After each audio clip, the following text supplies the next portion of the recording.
1, 2, 3, 4, 5, 6, 7, 8, 9, 10. When angry, count 10 before you speak.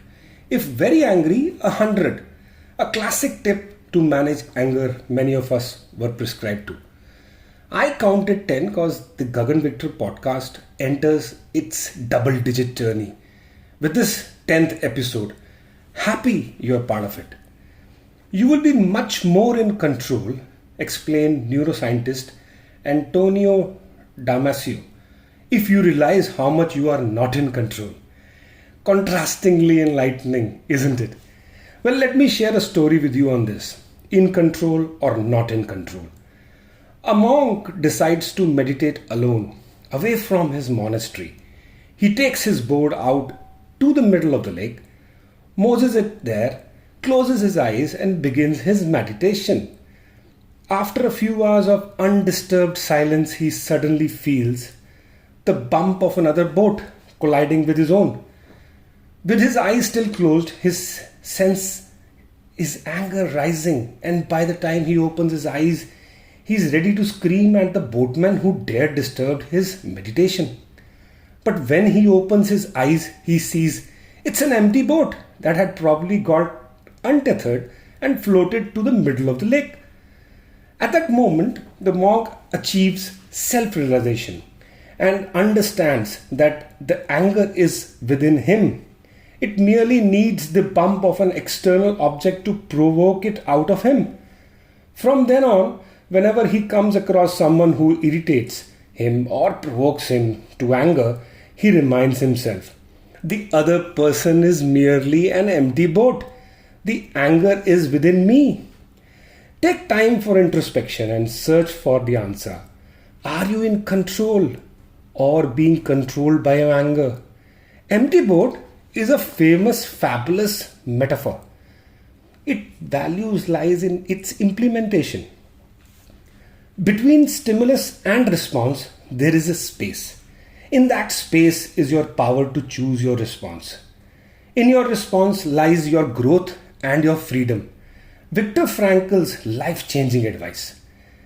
Between stimulus and response also lies anger. The worst speech you will ever make is when you are angry. The letter you would never want to be published is written when you are angry. If you have to wear your words ever, you wouldn't choose the one stitched out of angry words. Never. How would it taste if you have to have a dish full of bitter anger? Try to manage your anger. It's just one letter away from danger. We all boil at different degrees. I also do. Yet self-actualization without efforts to mend is not attractive enough. I believe you can't alter your genes, but you can always tame them. As we all are repeatedly evolving, I am also practicing still falter, forever work in progress after all. I am aware of the hyperactive potholes on my way. I try to avoid, yet avoiding them may not be always possible, but I consciously strive to come out of them and being vigilant of more such potholes that made my journey more smoother and calmer. A way or a way, choice lies with us, isn't it? The greatest remedy of anger is delay, said Seneca. Now, wetting out without ramifications? Let me share a way which I coined DSDS. You should give it a try. Draft and save, don't send. DSDS applies both to professional and personal fronts. I must have many mails in my draft folder and unsent messages which I had written when I was overcharged, outbursting with emotions to vet out what I was feeling at that moment.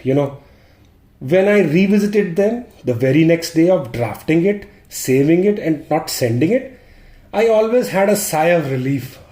Thank God I didn't shoot it.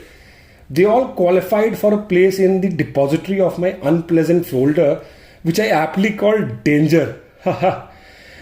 Don't send written stuff when you are angry. You can type and wait before hitting the send button. Rather press the save button, it can save you from a lot of trouble. I can vouch by DSDS. It worked well for me, so shall for you. So make your anger so expensive that no one can afford it, and make your happiness so easily accessible that everyone can get it for free. Thanks for boosting me to the TGVP 10.